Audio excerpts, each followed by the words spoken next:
Hi guys, welcome to my channel. आज आलू से एकदम क्रिस्पी सा स्नैक बनाएंगे। बहुत ही टेस्टी बनता है ये। और इसके लिए सिर्फ 3 इंग्रेडिएंट्स चाहिए और तीनों इंग्रेडिएंट्स आपको आपके घर पे आसानी से मिल जाएंगे। तो चलिए बनाना शुरू करते हैं। सबसे पहले हमें चाहिए 4 आलू। इन्हें अच्छी तरह से धो लीजिए और इनका जो छिलका होता है उसे उतार कर रख दीजिए। फिर हम एक बड़ा बोल लेंगे और उसके अंदर डालेंगे पानी। आधे से थोड़ा सा ज़्यादा ऐसे पानी से भर दीजिए और फिर ये जो आलू लिए हमने 4, इन्हें हम इस पानी के अंदर ग्रेट करेंगे। ग्रेटर की हेल्प से आप इजीली इसे ग्रेट कर सकते हैं। पानी में हम इसलिए इसे ग्रेट कर रहे हैं क्योंकि ये जो आलू हैं बहुत जल्दी ऑक्सीडाइज हो जाते हैं, ब्राउन कलर के होने लग जाते हैं। तो अगर पानी में से ग्रेट करेंगे तो ये ब्राउन नहीं होंगे। इसके बाद ये जो पानी है इसे हम स्ट्रेन कर देंगे, इसे निकाल देंगे। और फिर अब इसका स्टार्च रिमूव करना है। आलूओं का जो स्टार्च होता है वो रिमूव करना है, हटाना है। उसके लिए हम इसके अंदर पानी डालकर इसे अच्छी तरह से धोएंगे।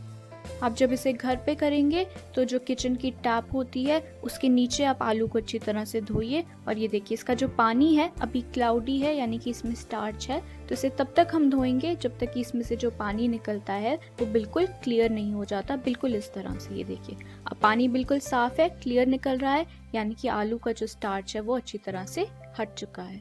अब इसमें से जो पानी है उसे स्क्वीज करना है हमें। तो अच्छी तरह से इसे निचोड़ लीजिए, इस तरह से हाथों में प्रेस करके सारा पानी निकाल लीजिए और किसी एक और बोल में ट्रांसफ़र कर दीजिए।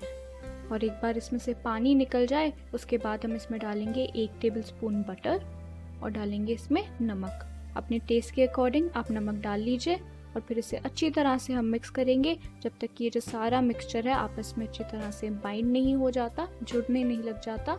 ये देखिए अभी अच्छी तरह से मिक्स हो चुका है, इसे बाइंड भी हो चुका है। तो ये बिल्कुल रेडी है। अब इसे हमें शेप देनी है। उसके लिए हम थोड़ा सा मिक्सचर अपने हाथों में लेंगे और इसे हाथों में इस तरह से प्रेस करते हुए, रोल करते हुए एक शेप देंगे।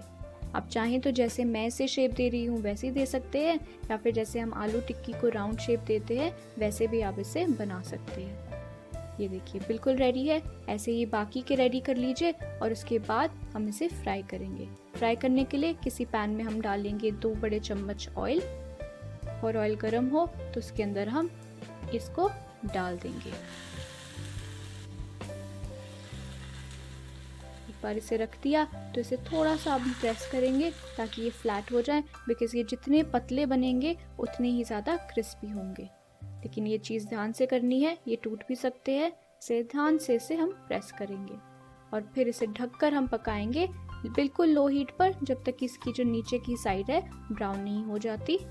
एक बार अच्छी तरह से ब्राउन होगी तभी हमें पलटना है, बिल्कुल जल्दबाजी नहीं करनी है।